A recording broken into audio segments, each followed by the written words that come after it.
नमस्कार, मी जगदीश देशमुख. जय महाराष्ट्रमध्ये आपल्या सगळ्यांचं स्वागत. बातम्या पाहूया विस्ताराने.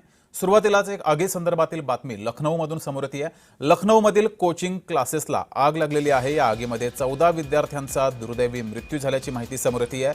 5 जण अद्यापही आतमध्ये या क्लासेसमध्ये अडकल्याची भीती व्यक्त होती आहे.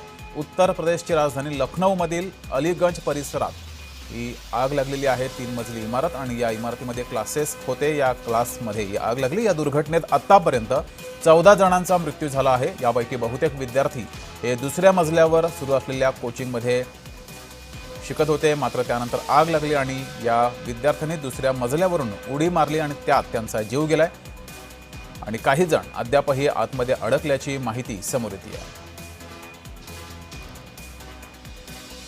अधिक माहिती घेऊया. माझे वरिष्ठ सहकारी अमेय सर आपल्यासोबत जोडलेले आहेत. अमेय सर. जगदीश असं म्हणाला तसं लखनौच्या अलीगंज भागामध्ये हे कोचिंग इन्स्टिट्यूट होतं आणि महत्वाचं म्हणजे हे कोचिंग क्लास पण होता कॉम्प्युटर विषयी आणि तिथे गेमिंग झोन सुद्धा होता. आणि आपल्याला माहिती आहे की तरुणांमध्ये सध्या या गेमिंगची प्रचंड क्रेज आहे.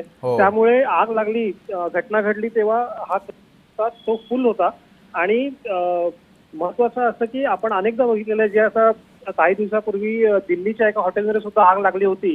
कुठल्याही परवानग्या न घेता, फायरचे एनओसी न घेता हे कोचिंग क्लासेस म्हणा, हॉटेल म्हणा, हे तिकडे सर्रास राजरोसपणे सुरू असतात. आणि अशी कुठली घटना घडली की 2 दिवस चर्चा होते आणि पुन्हा सगळं नॉर्मल होऊन जातं. तसंच काहीतरी इथे दिसतंय. कारण दृश्यांमध्ये आपण पाहिलं जगदीश, तर ही अतिशय एक अशी जुनाट एक इमारत दिसतीये. त्याच्यामध्ये काहीतरी तात्पुरते बदल करून हा क्लास सुरू केला गेला असणार. आणि दुर्दैवाची गोष्ट अशी आहे की तिथे म्हणजे आग लागल्यावर लोकांनी काय करायचं किंवा त्यांना कसं वाचवायचं याची कुठलीही उपाययोजना नसल्यामुळे तरुणांना अक्षरशः वरून उड्या माराव्या लागल्या. त्यामुळे अनेक जण हे गंभीर जखमी झाले. त्यांच्यावर रुग्णालयात उपचार सुरू आहेत आणि आतापर्यंत 14 जणांचा मृत्यू झालाय.